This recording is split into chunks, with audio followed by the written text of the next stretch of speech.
Nice. So basic little melody.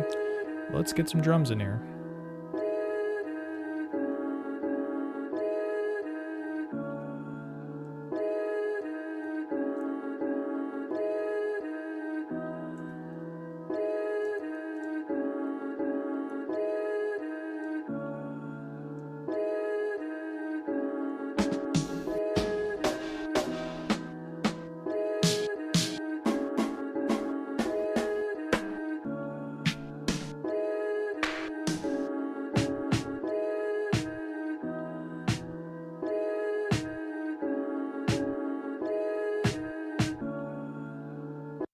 Kind of like the snare. It's a little bassy, but I'm into it.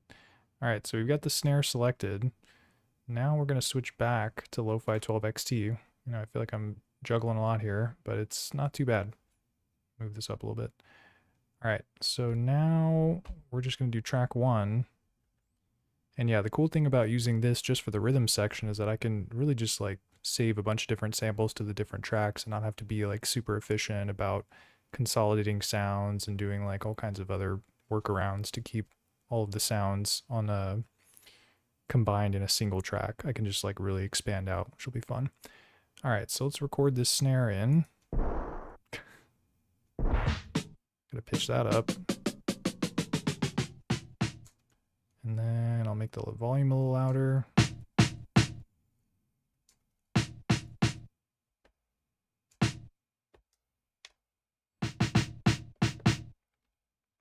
And then yeah, right off the bat here, I want to do velocity sensitivity 0. Oh, which you can click down the knob now to do that. Boom. Don't even got to turn it 100 times. And then I think that's pretty much it as far as what I want to change. We'll just put some snares down and keep shopping around for drums, and then I can do something a little bit more unquantized after that.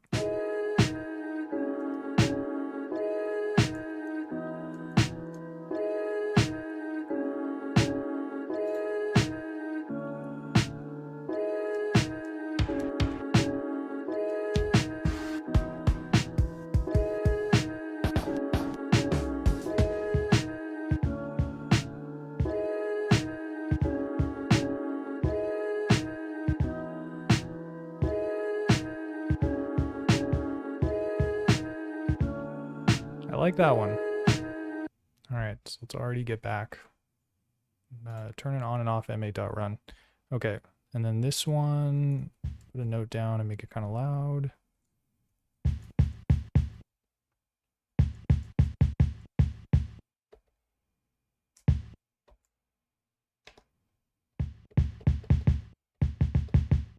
And yeah, this one I will keep velocity sensitivity on so that I can do some ghost notes and other things with it. So I'm going to keep that on. And we'll just try like a little basic pattern here before I record it in unquantized.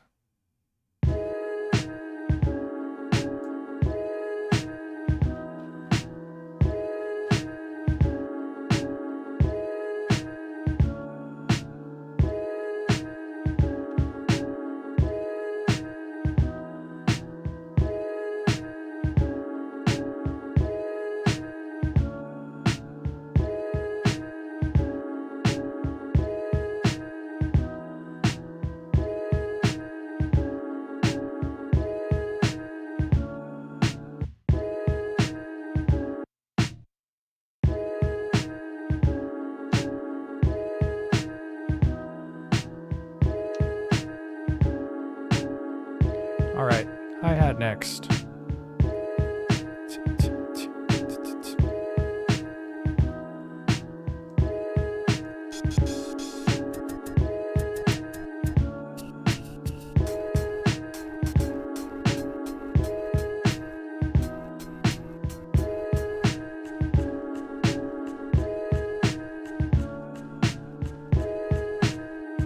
Dude, I don't know why I like this one. It sounds kind of cool. But watch, I'm gonna like normalize it. It's gonna sound insane.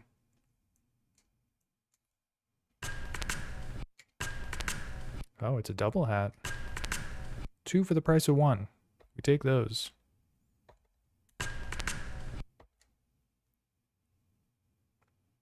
Yeah, that should be fine. Actually, I do have kind of an interesting idea with this, so let's undo that. So what I'm going to do is I'm going to record it in twice. And that'll give me basically twice as many like sounds to slice, I guess is the best way to describe it. Here, I'll explain it in a second.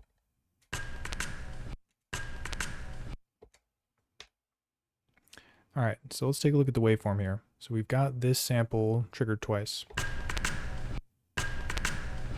So now when I go to voice, or let me turn, well, I'll keep velocity sensitivity on. But yeah, so I go to slice, and now I can input slice markers in both of the recordings of the sample.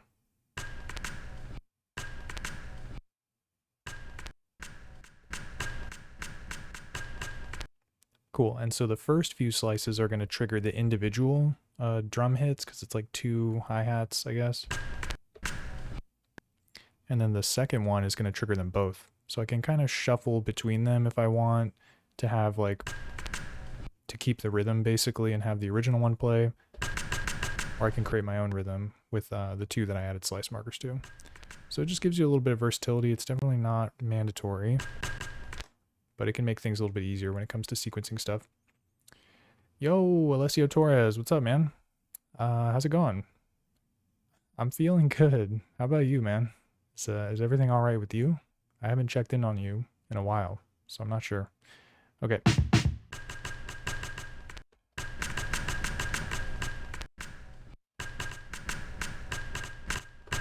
Yo, be jammin'. What's up, man? It's all good over here. What's cracking?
Like so bad at doing this like punch-in method, but I try.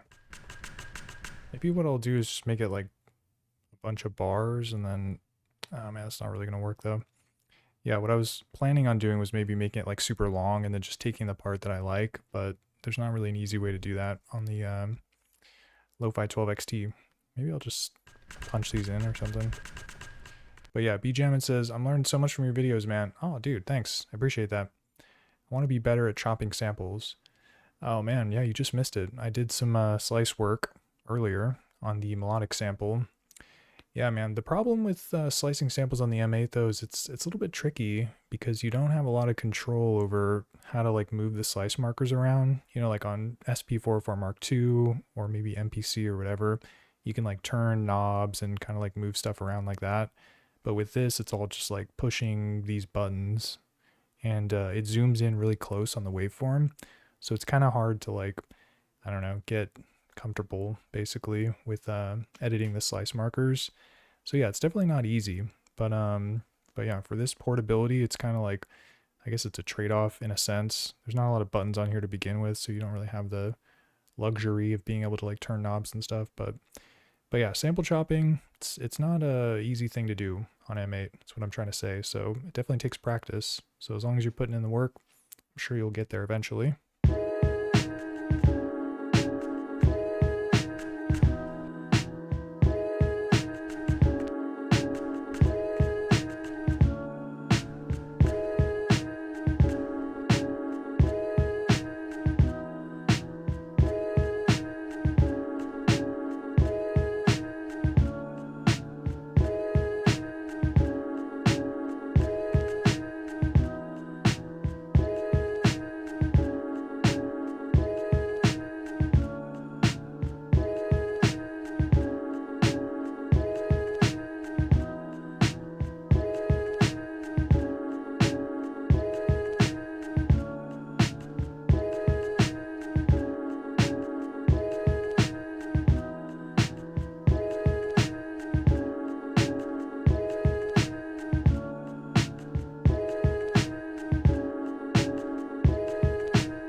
Alright, so we're still focused on the rhythm.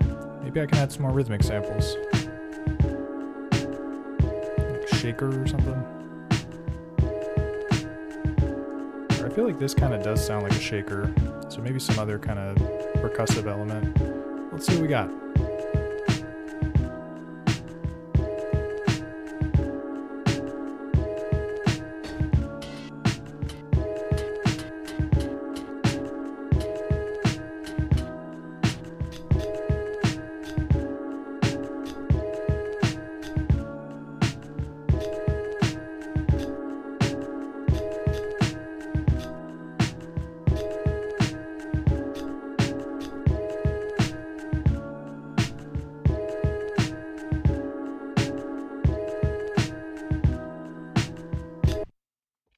Kind of like this hi-hat, so we're going to record this into.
Nice. So yeah, one of my world famous tricks is to take the one shots, arrange them, and then add a drum break into it, underneath it, however it fits in.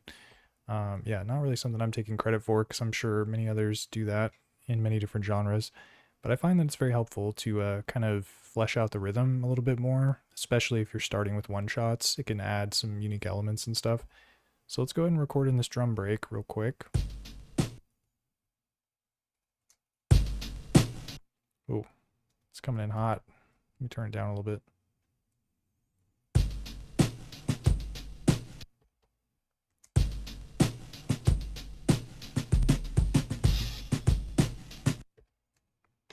Very nice. And now we are going to slice. But yeah, BJamin is saying, I do wish they would add zero cross snap. That would speed the workflow up. I'm on it every day. Nice, dude. Heck yeah. Yeah, it's super easy to be on it every day because it's so small. But yeah, zero cross snap would be sick. They do have this kind of like display when you're setting the slice markers that shows you a little bit of where you're at in terms of like the zero cross. I'm not sure if you're familiar with that. Let me take a look at it here. Yeah, so pull this up. Yeah, basically when you're setting the slice marker, you can see that value in like the bottom left corner. And it says like, you know, negative 0.71 or 35 or whatever. So yeah, basically you kind of just want to get somewhere where it's like close to zero, the 0 point like you're talking about. But yeah, it's definitely not perfect in the sense that it'll just take you there. In fact, it's quite hard to like actually find one that's truly zero.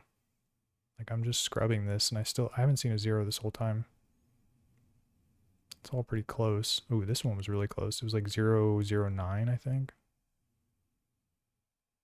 Oh, come on, bro. I swear it was 0.009. Maybe not. Maybe I made it up. Either way, this is kind of, yeah, your ticket when it comes to like getting close to that. And then you can always add a tack to the slice markers to sort of like soften the blow a little bit. But yeah, just something to think about. Okay, so let me delete that note and press play here.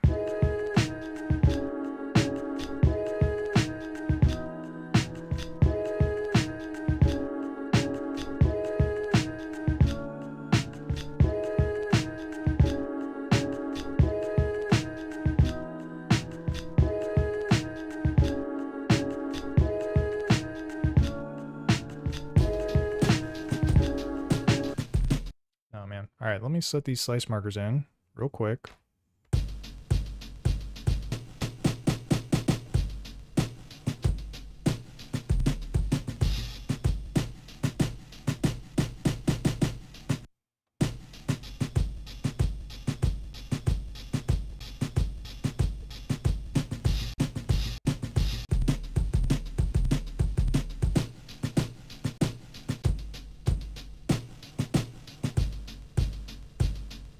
All right, so these are a little bit wide, but that's okay. And then I'm just gonna do a choke group. And now I can sequence these with the one shots that I've got.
Nice. So we got a little drum break with the one shots, but the drum break is kind of like overpowering the one shots. So we're going to enter our next fun phase here, which is tweaking some filter and other parameter settings to sort of bring it back a bit so that it plays a little nicer with the one shots.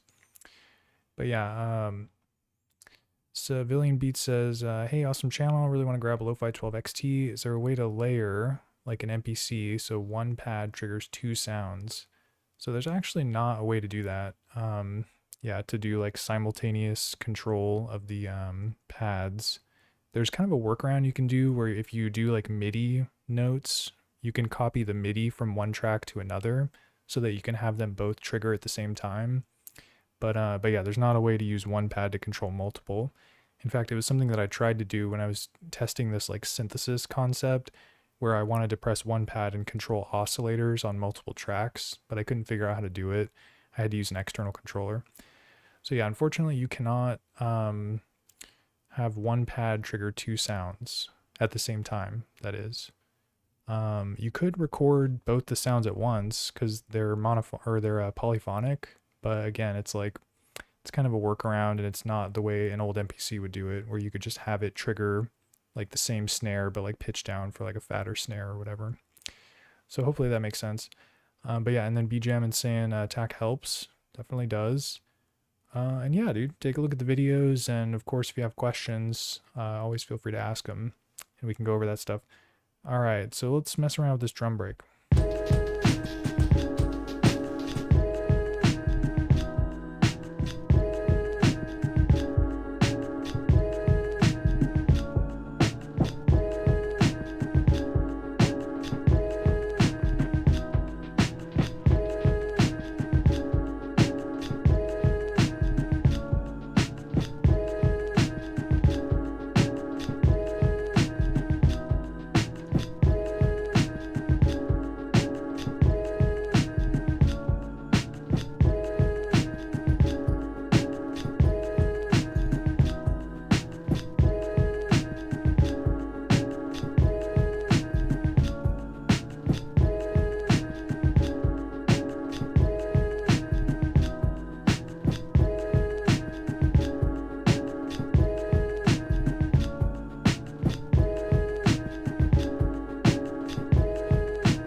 Nice. So we got the rhythm section sounding pretty chill here. Drum break has some effects added to it. I did a little bit of reverb. I put the lo-fi effect on it, which is called Crusher. And then I also did a filter on it as well, low pass filter. And then, yeah, just add some extra snares and stuff. So things are moving with the rhythm section. These sample chops are going to drive me crazy though, so I got to do something different here. Let me, I want to figure out why this freaking MIDI thing's not working. Because it would be so cool to be able to play it with these pads. So let me hang with me here while I troubleshoot. It's like, I wonder why it's not sending the notes. You know what I could do though? Oh, this isn't going to really work that well though. I could use a channel, or maybe the fact that it's all 16 is kind of screwing me over here. Let me try making these all... Whoa, dude. I didn't know you could set these to 0. Dude, that's crazy. That's an even better way to turn them off. Because, like, the reason why I put them all at 16 was to sort of, like, disable them. Because I don't have anything going on channel 16. But yeah, if you hold edit and press down, it puts it on channel 0, which is not a channel to my knowledge. It's just 1 to 16. So I guess that kind of, like, disables the input of it. Good to know. So yeah, that was my purpose here, actually, was just to disable everything. Maybe with that done, it'll work. No, rec note channel's still not doing anything.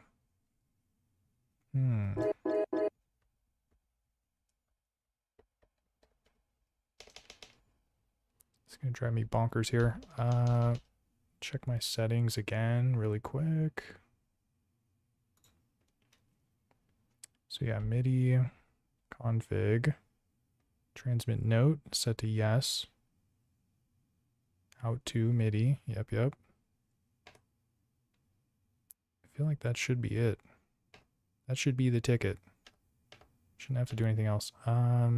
Channel, out channels auto. Maybe it needs to be track. Oh, dude, I bet that's it. Look at that. It's like some weird obscure setting. Note to self, don't mess around with this setting.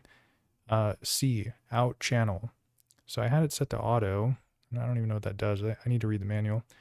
And then when I change it to track, now it totally works the way I intended. And so the cool thing about the rec note channel as well is that you can basically input notes directly into the M8 sequencer. So you can see I'll push this button and it adds the note. Maybe I'll do m8.run so you can see.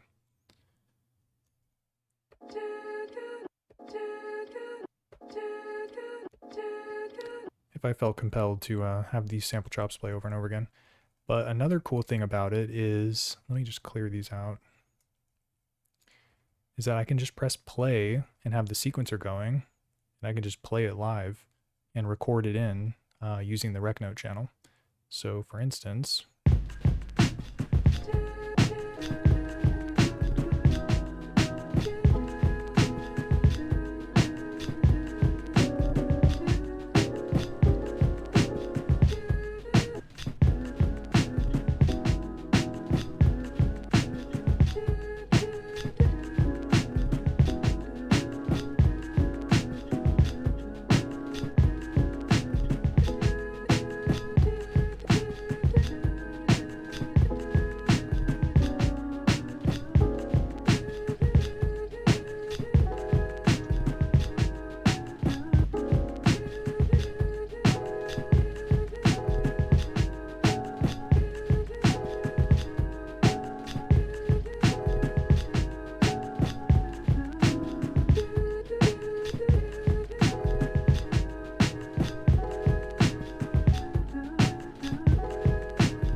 alright, so I kind of vibe with that.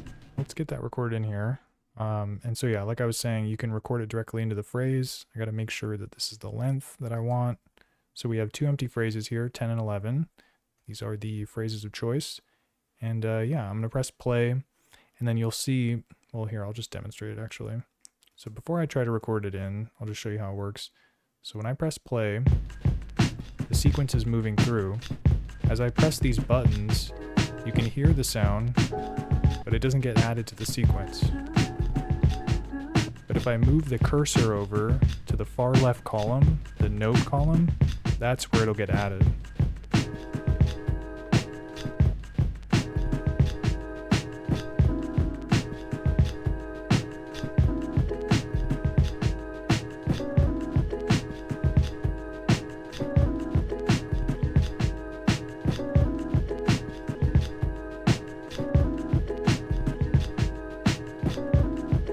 Kind of a rough example, but you get how it works. So the way that I do it is I'll press play, let it play, and I'll keep the cursor in the V column so I can just kind of like rehearse basically and kind of audition how the chops sound. Once I find something I like and I'm comfortable with playing it, then I move it over, and then I can add it to the sequence. So pretty quick way to just kind of go from practice to recording mode.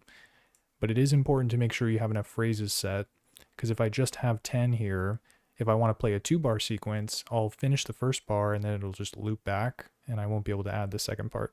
So I'm going to add 11 here. So we got 10 and 11, 2 for 2. And then, what did I actually want to play?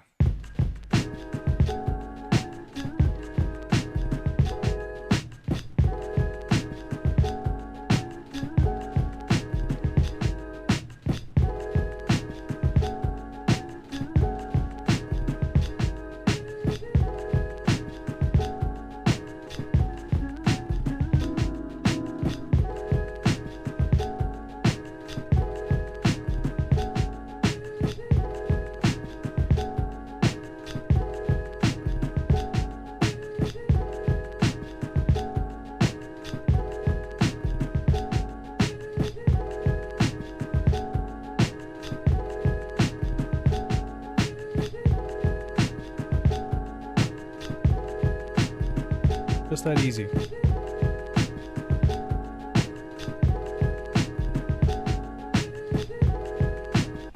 Yeah, I'm surprised I didn't screw that up. But yeah, pretty much just move it over, tap it in, have some fun.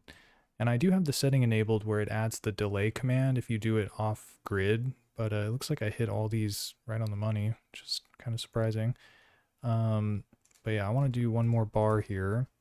So let's do 12 and get something different at the end here.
Nice, so pretty chill little pattern there.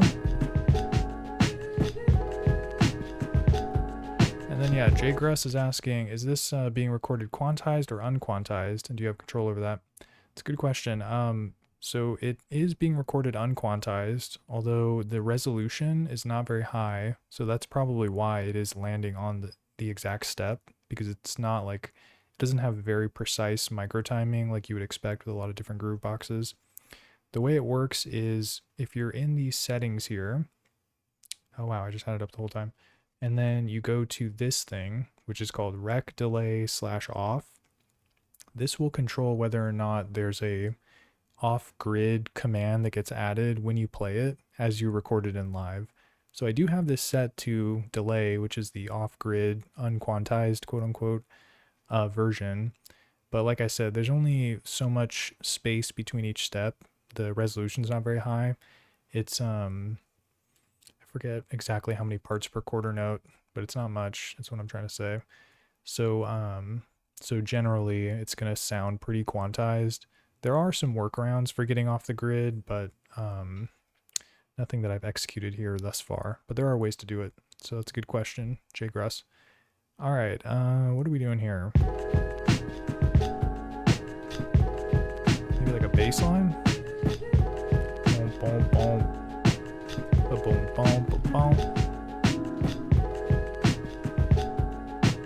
Let's see what we got.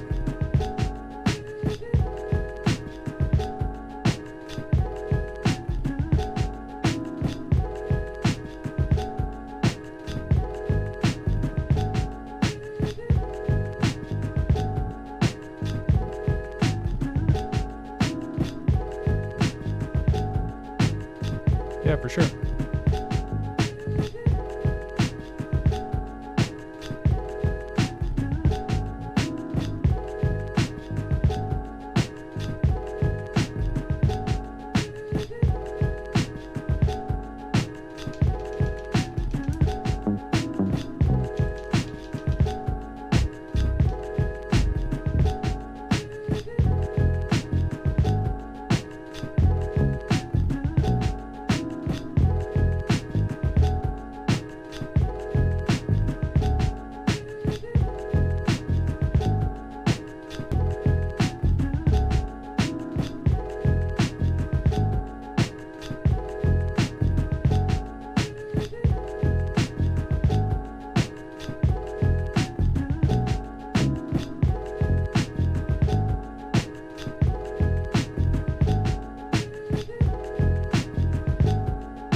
Like those notes. All right, let's get this set up here.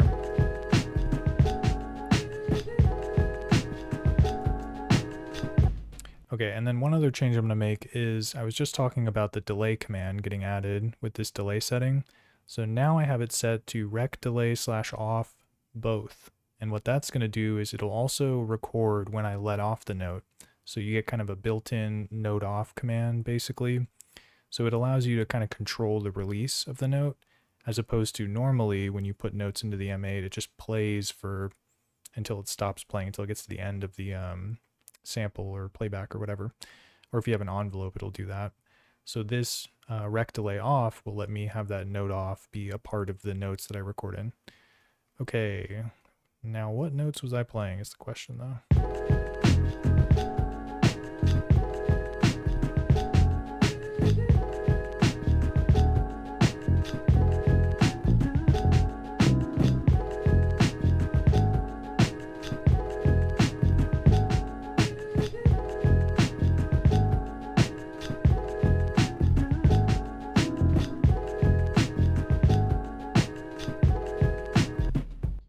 Then yeah, BJamin saying I need to learn that, recording directly to the phrase.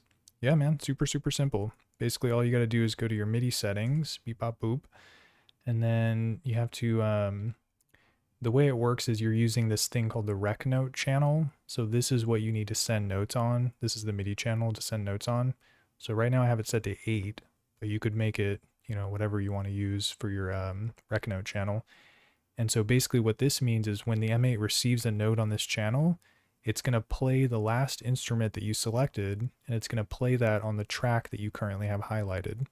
And that is what allows you to put the notes into the phrase. You are basically using this rec note channel, and then you can see based on the display that I have track 2 selected. So these play on track 2, and it's playing the bass sample that I selected. But I could pick like a different sampler instrument if I wanted to, or one of the M8 internal synthesis engines. You can kind of like do whatever, but it's just one channel that's receiving the notes on.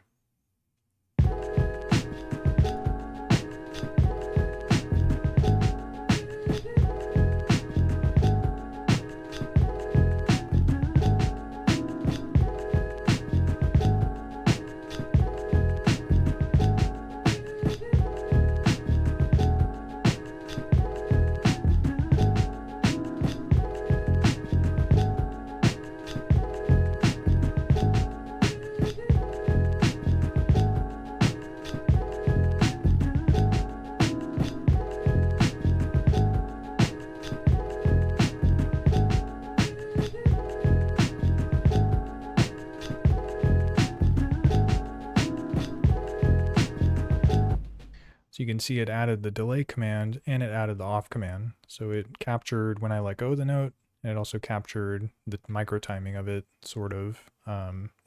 It's delay 2, so it's going to move 2 ticks ahead, and there's 6 ticks per step. So it's not super precise, but it gets you a little bit off grid, basically.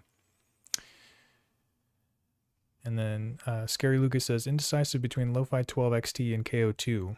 Which one do you guys recommend? Dude, that's a good question.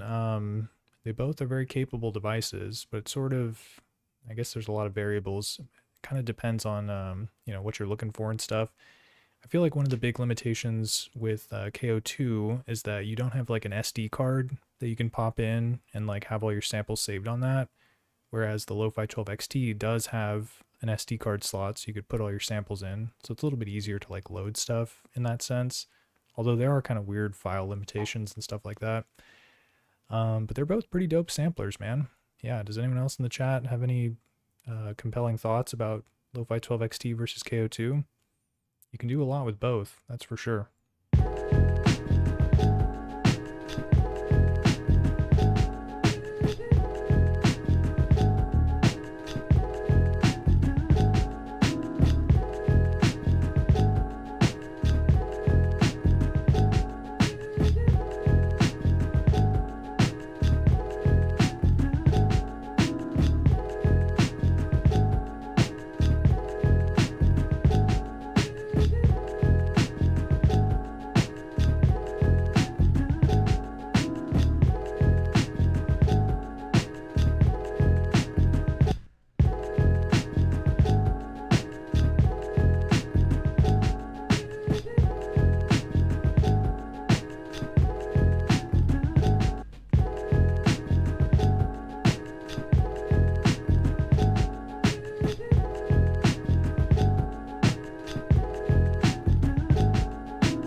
basic little bass line. A basic bass line. And I really screwed that up. But yeah, Scary Lucas, no problem, man. And appreciate you saying what's up and showing love to the channel. That is what it's all about. All right, so yeah, let me add some other effects here. I think maybe a filter might sound good on this bass, so let's try that out.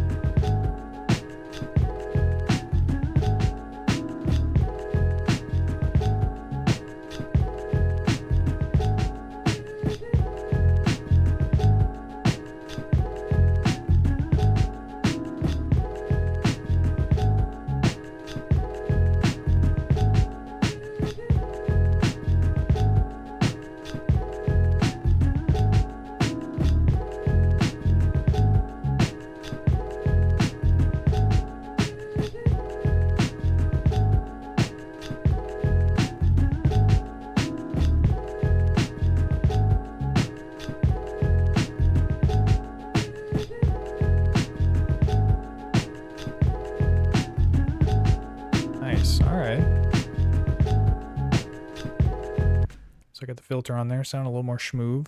But yeah, let's add some more layers. That's the great thing about using Lofi-12XT with another device, is there's like so many tracks to work with now. Still got 3 open here. Still got freaking 1, 2, 3, 4, 5, 6 open here. Dude, plenty of room. So let's find some other samples.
Dude, this sound very nice. Let's mess around with it. Might have to make it a little bit louder, or maybe this will work. I can always just amp it up with the parameters here. But yeah, BJamin is saying, do you have a video that shows that technique by itself? I think, yeah, if you check for my videos where I talk about M8 MIDI, there's like, I probably mentioned the Rec Note channel as one of the like chapters in the video. So I would say definitely check those.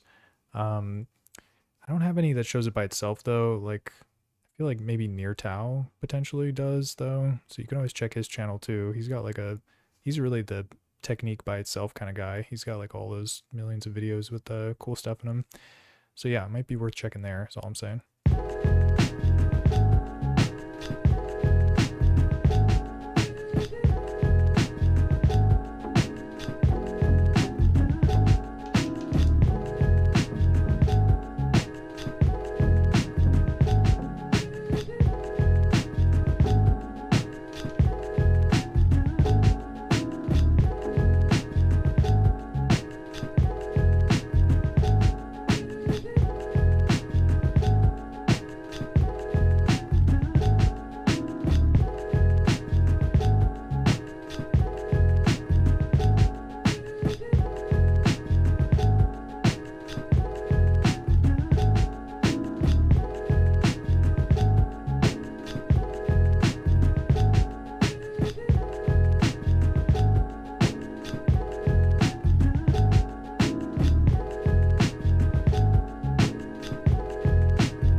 see what's going on here. So it's not playing the pitch higher because it's not a 16-bit sample, which is something that happens on M8. If you try to use 24-bit samples, sometimes the performance of the playback gets affected, and that can include not being able to pitch it up past a certain point. So let me use the old 16-bit command here. Nice, overwrite. And then we should be able to play different pitches now.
Alright, so we got 2 notes in here. I think it sounds chill. What else we got?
Guitar samples are so wacky.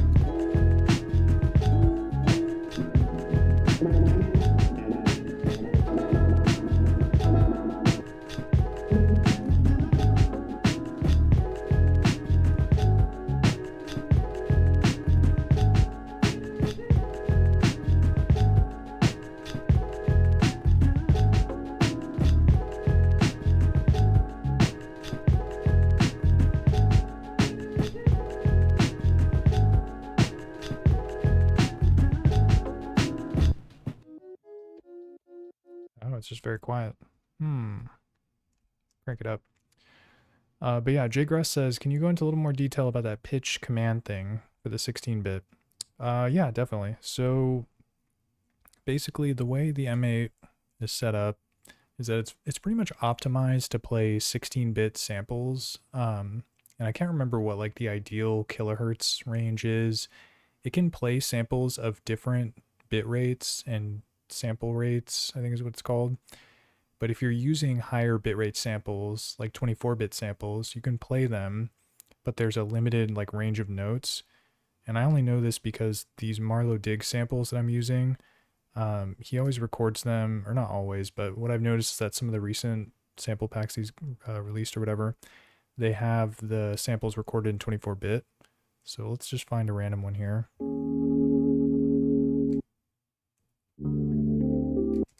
All right, cool. So we got this one. I'll make it a little louder so you can hear it.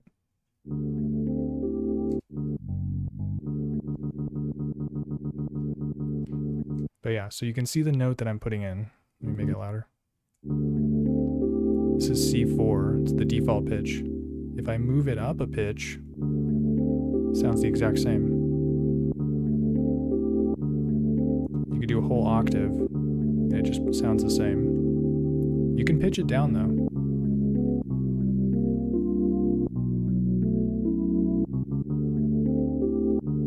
But it doesn't go up. And that's because it's a 24-bit sample. So the way to kind of manage it on the M8 is to just use the sample edit command, and we'll do 16-bit. We'll do 16-bit, okay. And you can only see the 16-bit prompt if you have a sample that's higher than 16-bit. So it's not going to show up if you have a 16-bit sample. If you have a 16-bit sample, it'll show you this 8-bit command. And so that's another thing that you can do to kind of like reduce the bit rate to get better performance. I mean, I haven't ran into any issues, and I only make music with samples. But yeah, if you are having like playback issues, maybe your SD card's kind of bugging or whatever, you can try reducing the bit rate to get better performance. So now when I have it 16-bit, I gotta override it, and now I can pitch it up. So before it would stop at C4.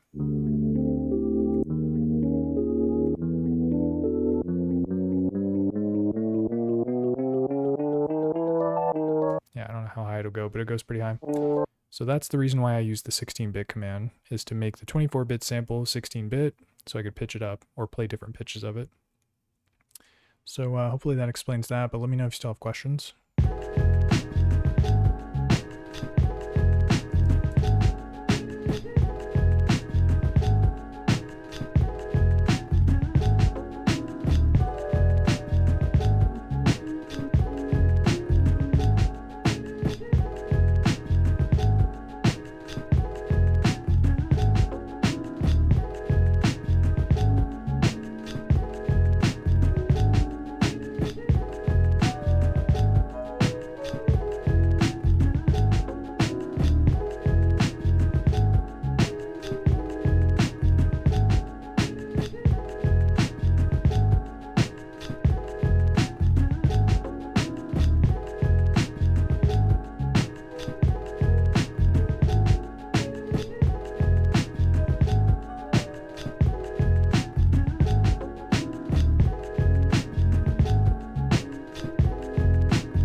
Yeah, no problem, man.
Alright, so you know what? Let's skip the extra melodics here. I kind of want to mess around with the OTT compressor, so let's hear how that sounds.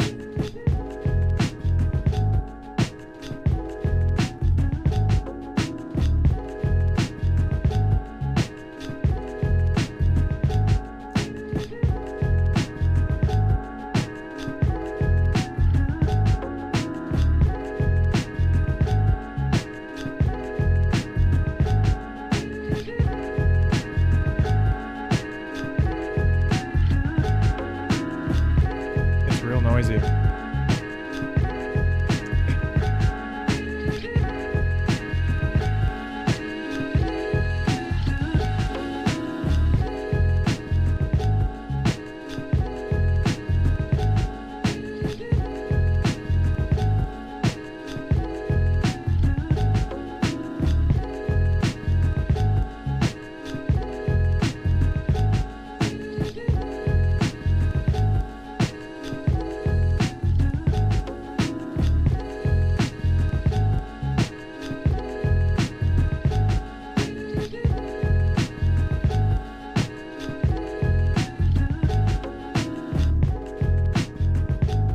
So that's with it off.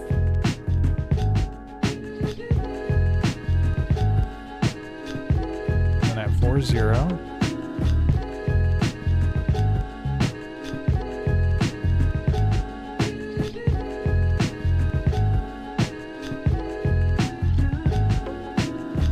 And we could do more. We can always like EQ it. We could do a high cut.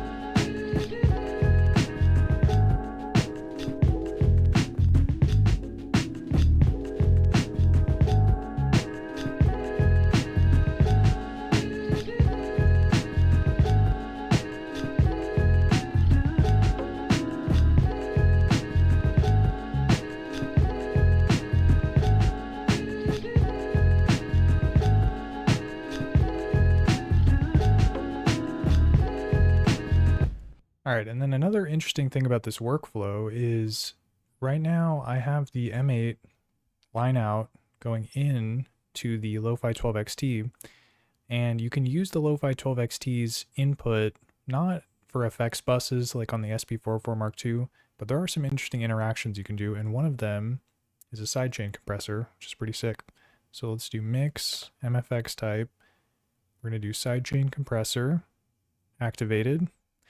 And then I have to go to the next page here. This is where you can set the target of the sidechain and the source of it. So the source, I'm going to do, I can't remember what the kick is on. I think the kick is on track 2, if I'm not mistaken. Yep. So we're going to have track 2 be the source. Oops. And then we're going to set the target as E, external. And now the kick should duck the sound from the M8. So let's see if it worked.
Heavy-handed, but that's the way we like it.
it sounds with some shimmer reverb on it.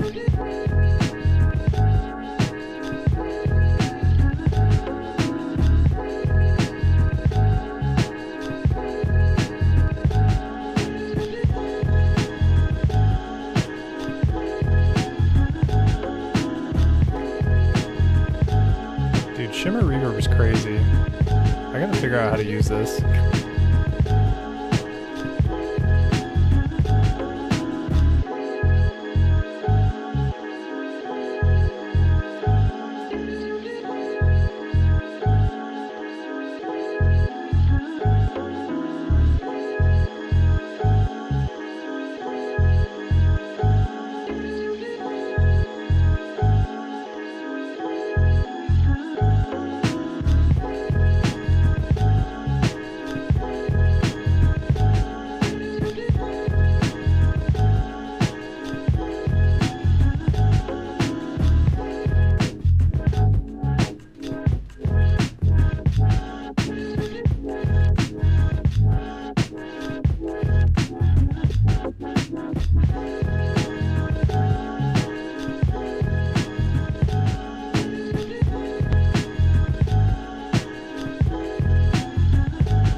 Dang, I kind of snapped off there. I don't know what's going on with shimmer reverb, but I sure like the sound of it.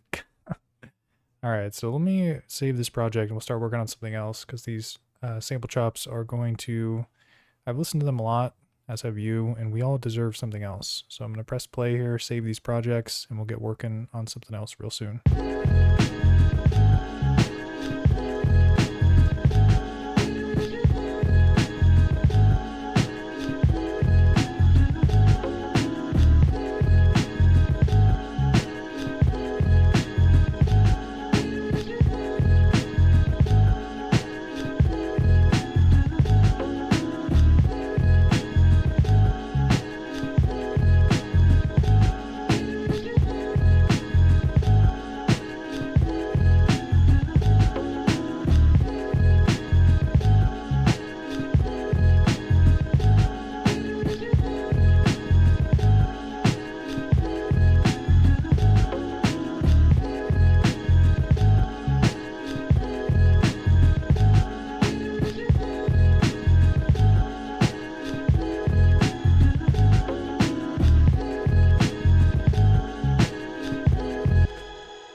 All right, and let me save the project too, which will take just a moment.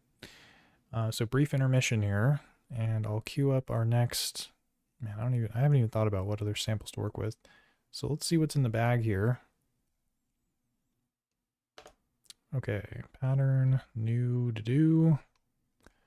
And yeah, maybe I'll start with the drums first, because I always start with the sample chops, but might be fun to switch it up a little bit. And we do have this boy here ready to get rhythmic. So let's load up some drums and make like a cool little pattern before we dive into the chops. All right, samples, Drumzilla. Start with the snare. Start with the snare.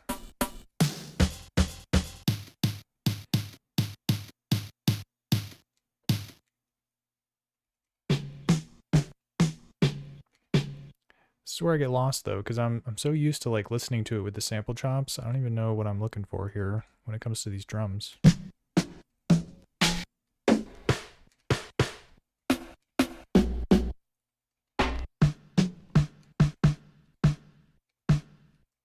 like that one. All right, so we're gonna record it in. Same as before, we're gonna be using Lofi-12XT for most of the rhythm stuff.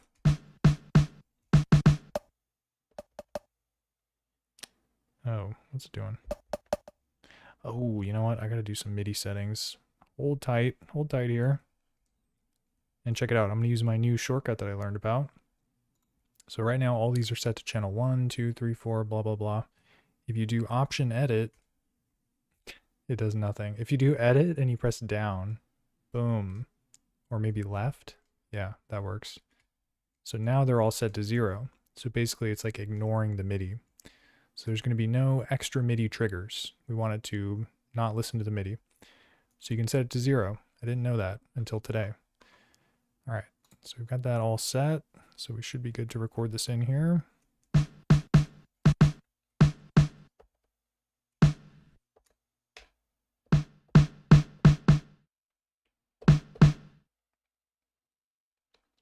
And then we'll do velocity sensitivity off, 12-bit mode on, because that's how we do.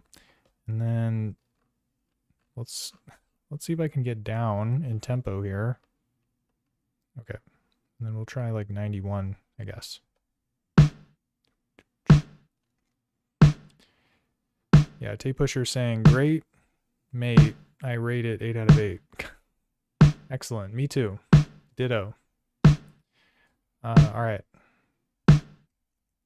And then we need some kick.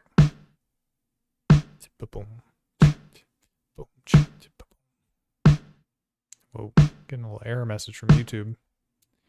Hopefully everything's fine out there. To all you great viewers. Okay, kick drum.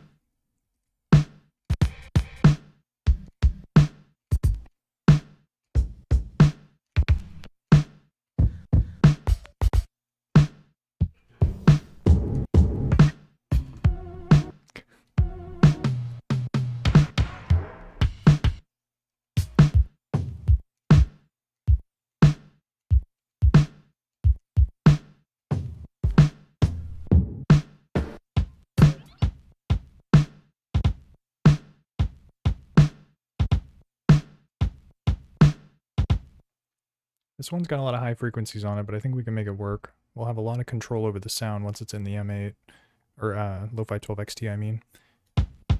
Okay.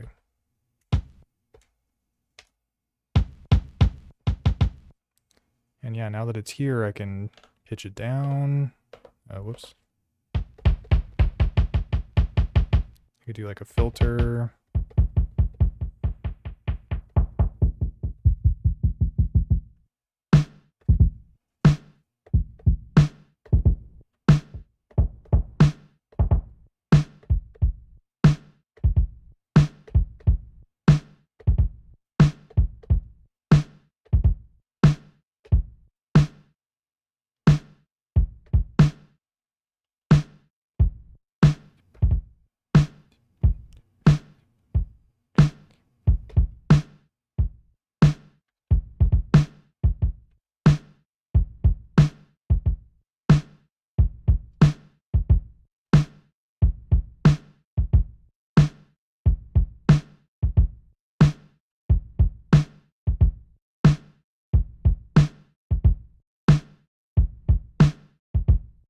So yeah, pretty simple. Gat Earthred says, time to start the Halloween tape. Dude, that would be sick. I'm gonna think about that. There's a lot of spooky sounds that you can sample. Horror films and etc. So definitely an option. But first up, let's get some hi-hats here.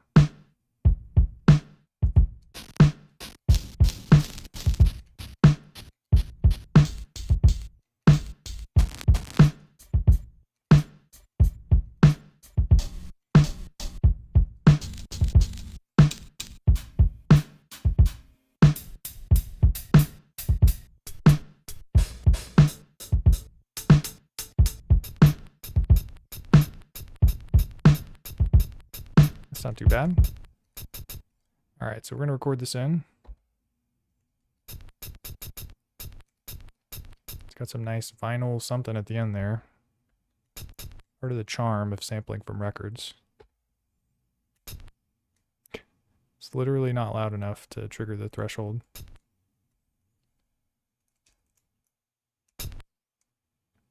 Or did I mess it up? Oh, there we go.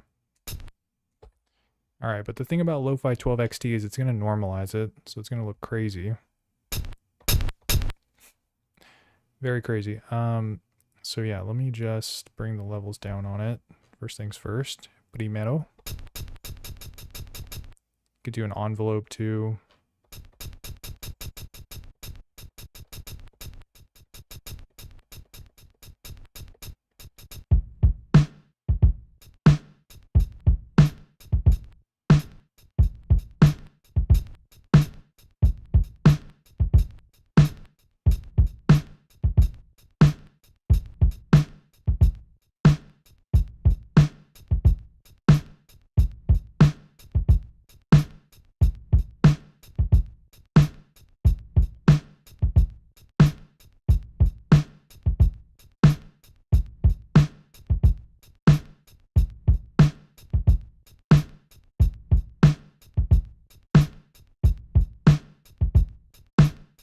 Alright, and something fun we can do with the hi-hat is put a send effect on it. Not chorus though. We can do crusher, which is like a lo-fi big crusher type effect.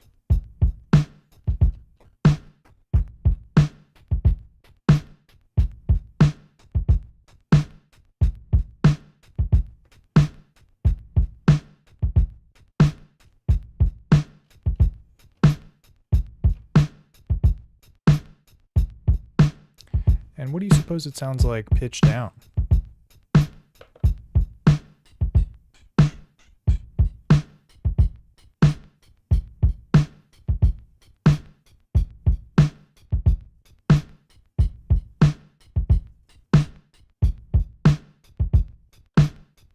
-1's not bad.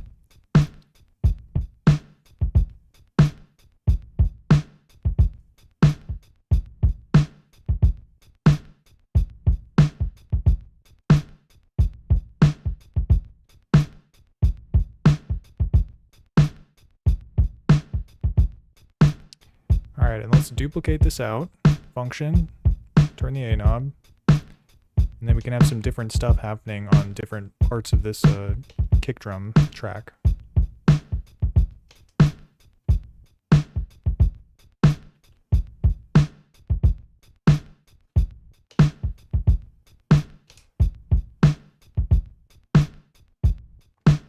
Nice. Could probably use open hat as well. Yo, GG, what's up, man? What's cracking? How's it going? And then, yeah, Gatherthrid says, I sampled a 68 Night of the Living Dead last night. Dude, I bet there were some sick sounds in there.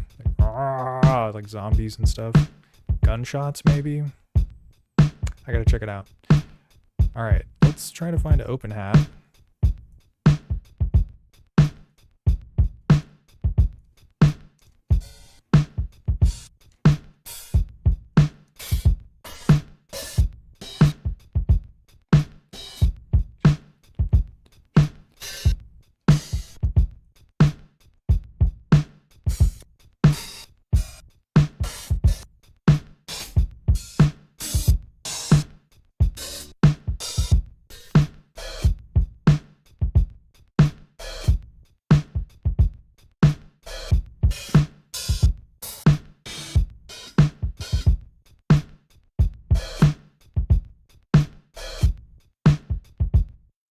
This open hat's very powerful, but I think if we just reduce the level, it'll sound alright. So let me see what our levels are like.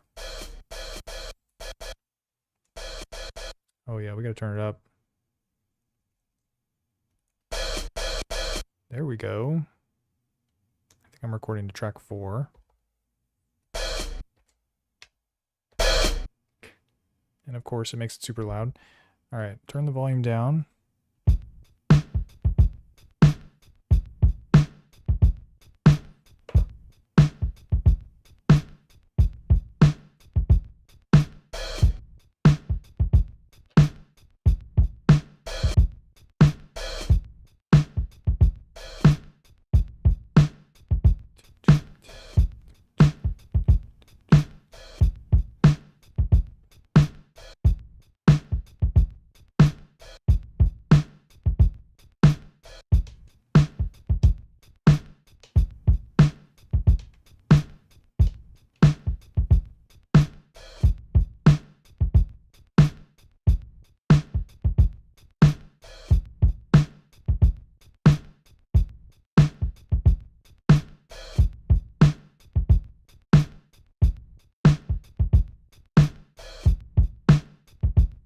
Try putting some crusher on it, just like with the hi-hat.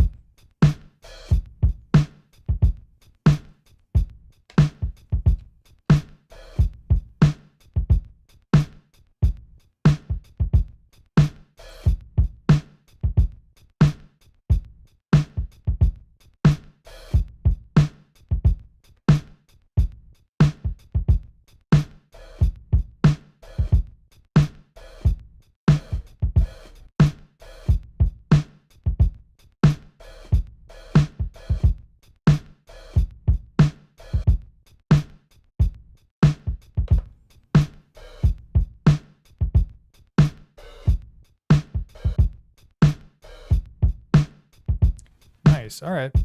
And then yeah, Gat Earthward saying really good. Got a few corn emojis, bits, but it's a classic. I think you're talking about like the popping sound from the hi-hat. Yeah, you're not even gonna be able to hear that once we get some sick melodies on here. Speaking of, I think we're ready to transition. So we got the rhythm section. What are the samples that we're gonna be using? I haven't thought this far ahead.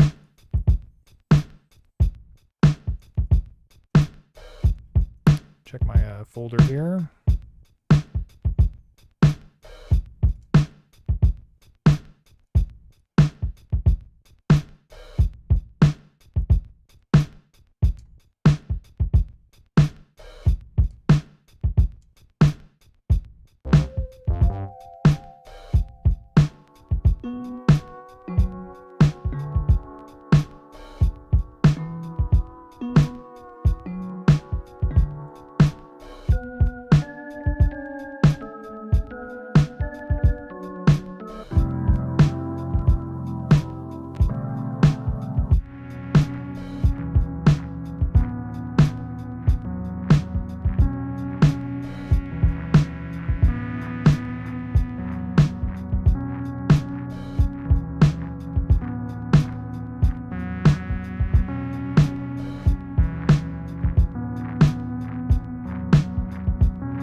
Vibe.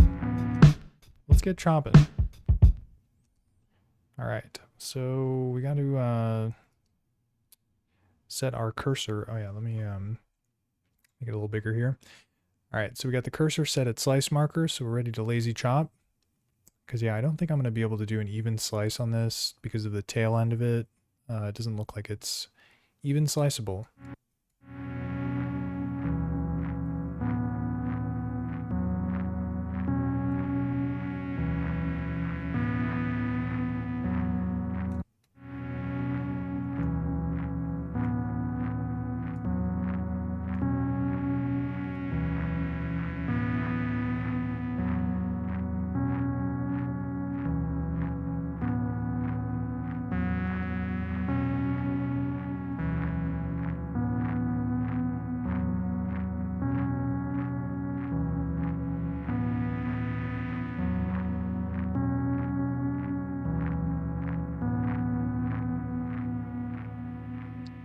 I'm going to be honest with you. I probably screwed up about half of those, so we're going to have to kind of run through it and make sure I got the timing right. Could probably bring this one back a little bit.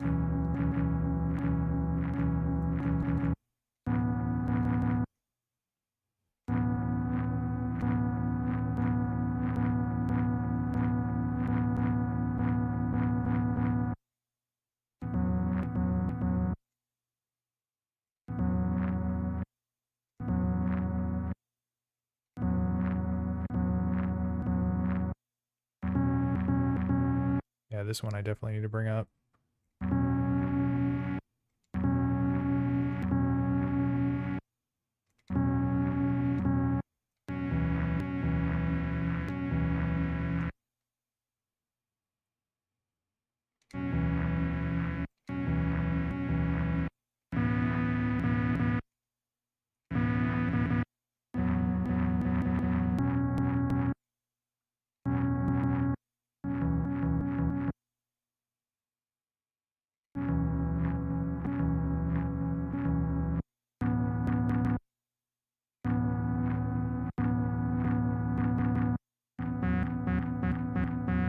Yeah, this one definitely needs to be brought up. I'm going to test out a new shortcut I learned about, which is if you hold Option and you press left and right, it'll move it by the length of a step.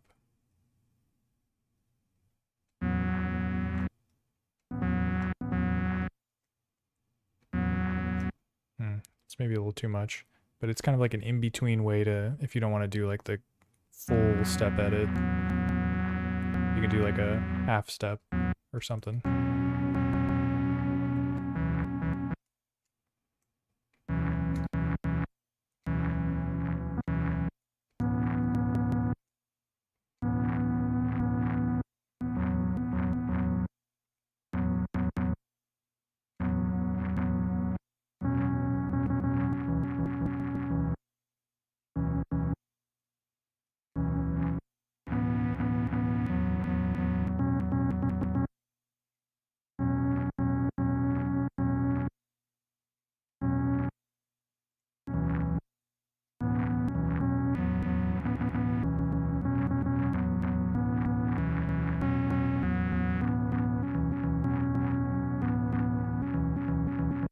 This one sounds a little wonky. Let's move it up.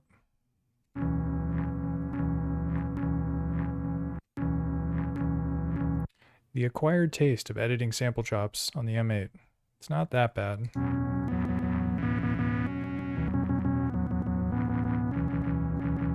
Okay, we're looking good here. I'm going to overwrite, bake those in. Whoa, it 16-bitted it as well. That's what's up. Okay, so now I can do slice 0 and file. And I got to do my little envelope trick here. Volume, ADSR, max it out, every single one. Do a little attack too, because we got a little pop already, so we can mitigate that. And then I think this is the thing that I can control it with. Negative.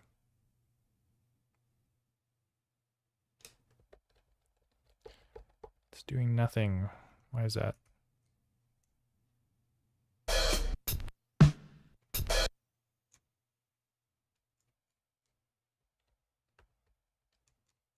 Wow, that's quite unusual.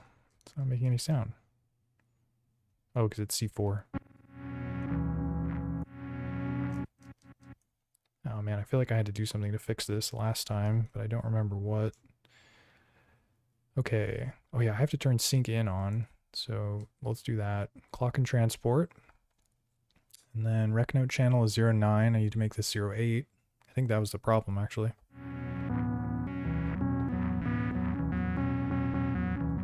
Dope. So now I can press buttons on Lofi-12XT and it plays the old sample chops that I just dialed in.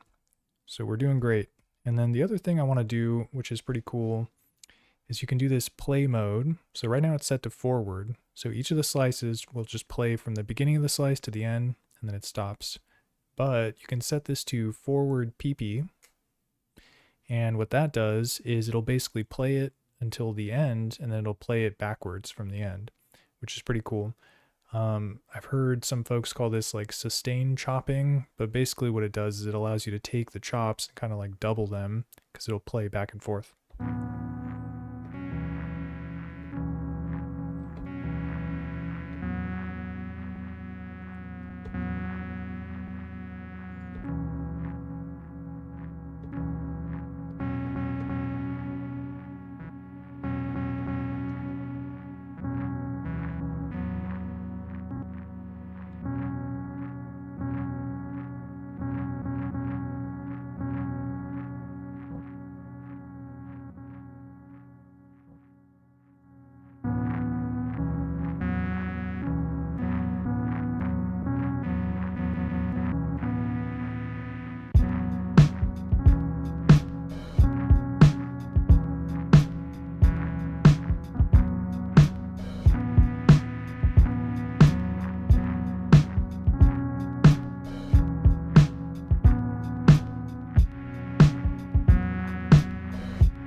Nice. So we got a cool little rhythm going here, or melody, I mean. Dude, Real Show, what's up? Thanks, man. Appreciate that. But I do want to try and play this one at a different pitch. So this is where the M8 has like really cool sequencing capabilities, is that I can control the pitch of each sample slice that I sequence by using ye old pitch command. Pitch command, where art thou? Current instrument, PIT. We're going to take it to the pit.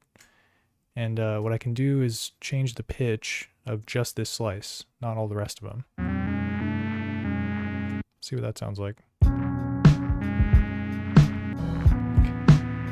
Not great.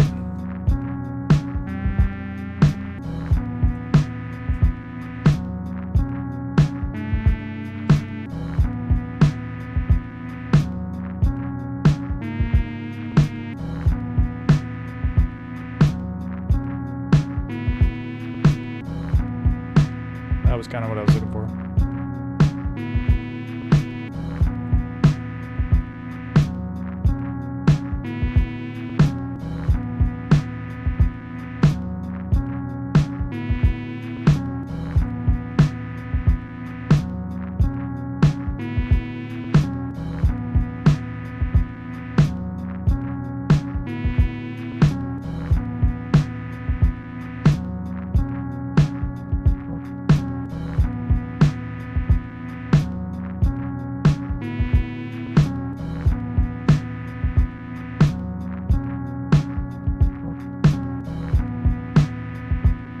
Rough around the edges. Let's try some reverb.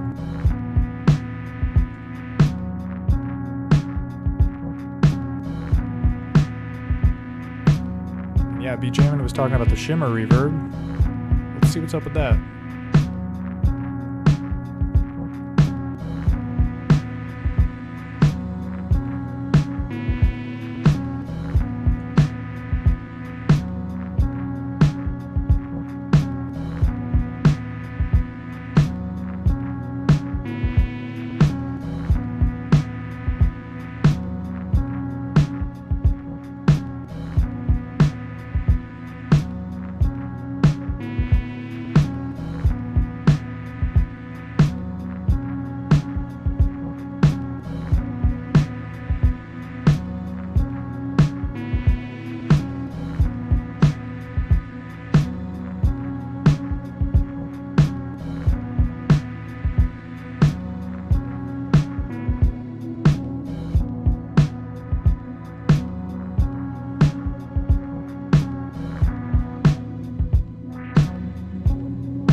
Messing around with the filter there.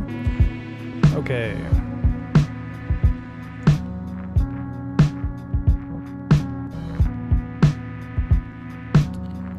Alright, what else we got? Maybe like a nice bass. I feel like the sample does already have some bass in it. So maybe I could like high pass it. Let's audition some bass samples. See what's up.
Kind of like this bass sound. It sounds a little staticky though, or not staticky, but like it's got tape hiss on it. Probably did record it from a tape. We can clear that up with the low pass filter. But yeah, I definitely just want the first hit, not the second one. Here, I'll adjust the length.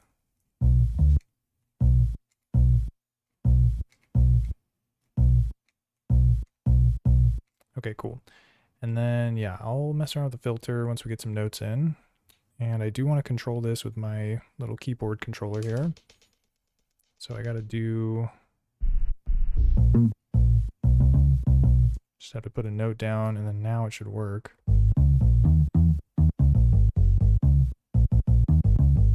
Nice.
All right, so let's get that filter on there.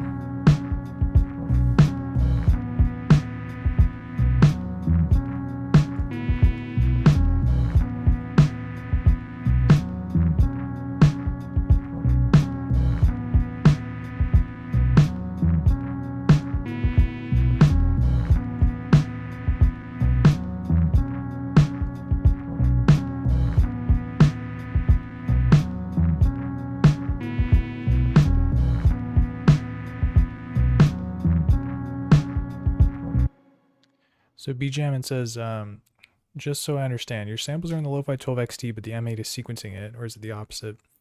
It's kind of both, actually. So I have the rhythm section in the Lofi-12XT, so that has all the drum samples, and it's running an independent sequencer.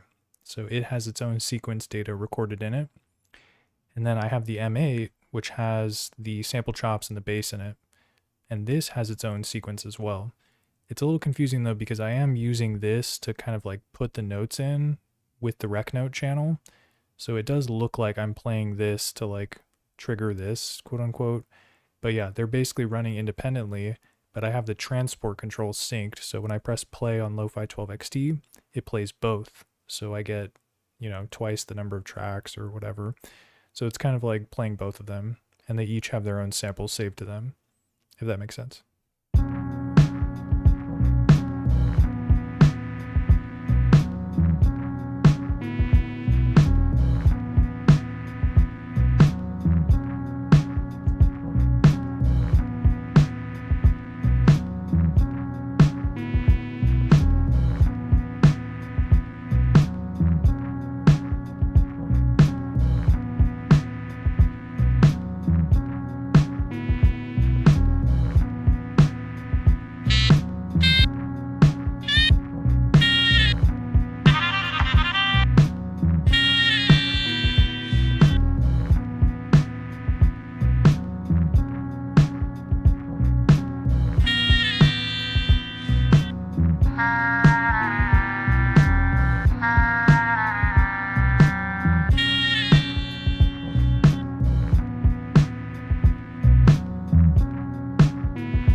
Might have to get creative there.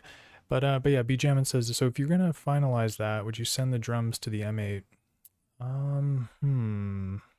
Actually haven't thought that far ahead yet. With regards to how I would like export the beat, quote unquote. Yeah, I feel like the M8's probably the best place for the drums to live. Because it would be kind of a pain to do it on both, or to export both, because it's like twice the work basically. But oh, you know what I would do actually? I would do so you can bounce the stems in the M8, and then this they actually just did a firmware update where you can export tracks audio, the stems basically, from the machine. So I would just do that on both, and then I would line them all up in DAW. So yeah, that's how I would do it. Thanks for helping me walk through that, because I wasn't even thinking about how I would do it. But then yeah, you're saying is there a way on the M8 to stretch samples beyond the normal? Maybe pitch or detune. Stretch samples beyond the normal. Are you talking about like time stretching? Because there is kind of a hacky way to do that with like an LFO, but yeah, it doesn't have like a built-in like time stretch algorithm or feature or whatever. So yeah, you'd have to use like the LFO trick, which there's some like videos on YouTube on how to do that. You can always check those out, because I kind of forget. I haven't done it in a while, and I don't really time stretch stuff that much, so it doesn't come up in my workflow very much. Oh, nice. Yeah, you should definitely check out those videos then on how to like time stretch using that LFO. I think there's one by this guy named Softer that's like really good. It's like a good overview, so you could check that out, and I'm sure there are others as well.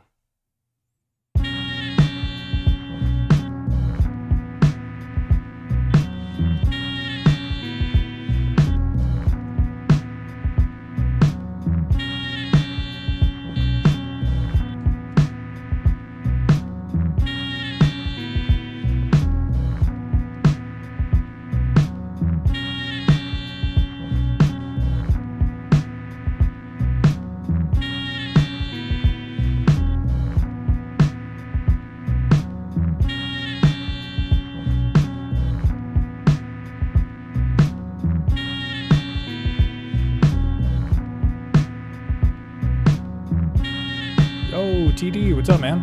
How's it going? Yeah, no problem, BJ.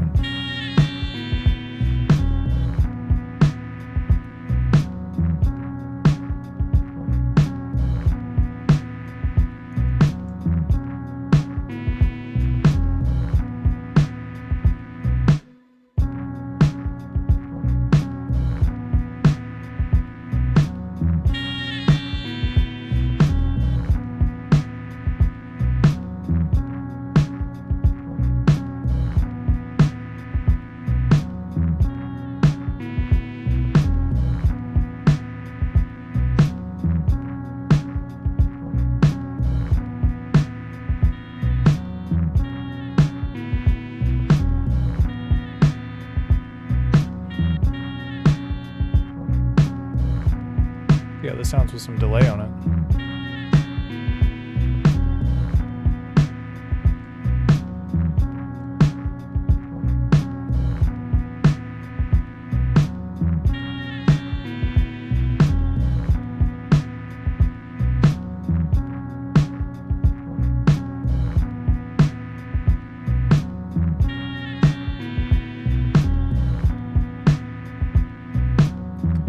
bad.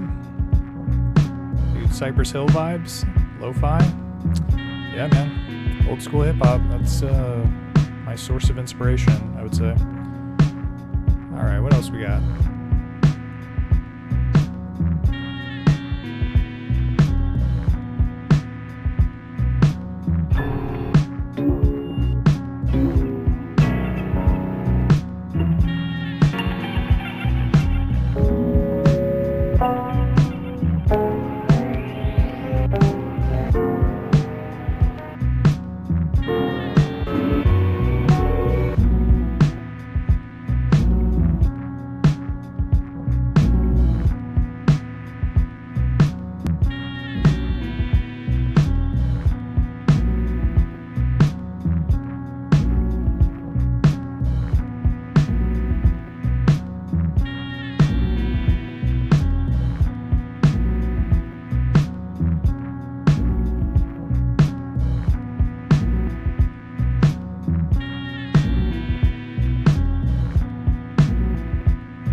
Yeah, kind of an interesting layer here.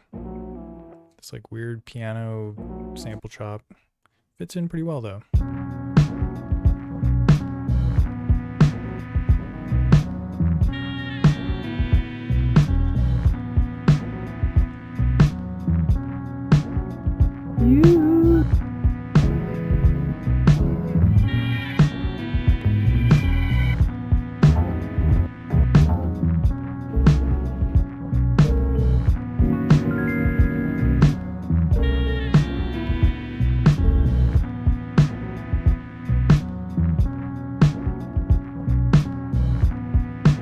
see what I got in this folder.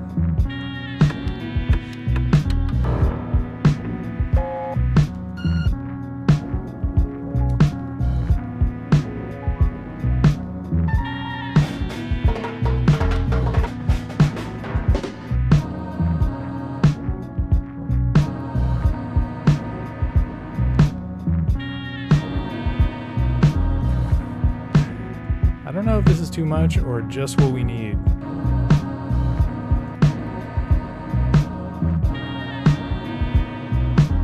We're gonna find out. On tonight's episode of Is It Too Much? Let's see. Gonna have to sequence this thing in.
And then yeah, on the last bar, I kind of wanted to like come up a little bit in pitch, but I couldn't quite find the right note. Maybe it's this one.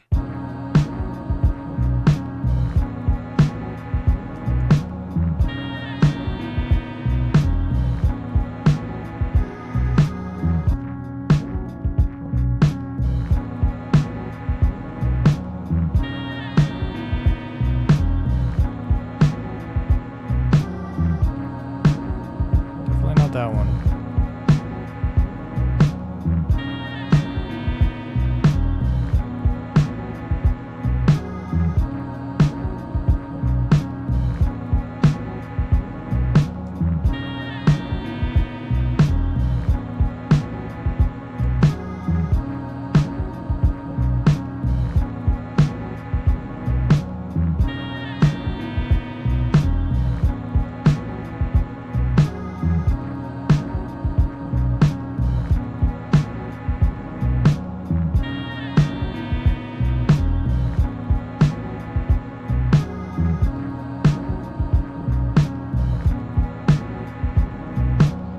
Probably gotta put some filter on it.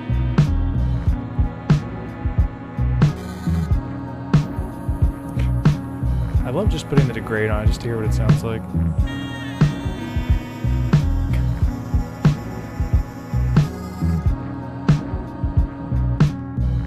Maybe like a high pass.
say I'm still a student of the OTT compressor. Have not fully mastered it yet.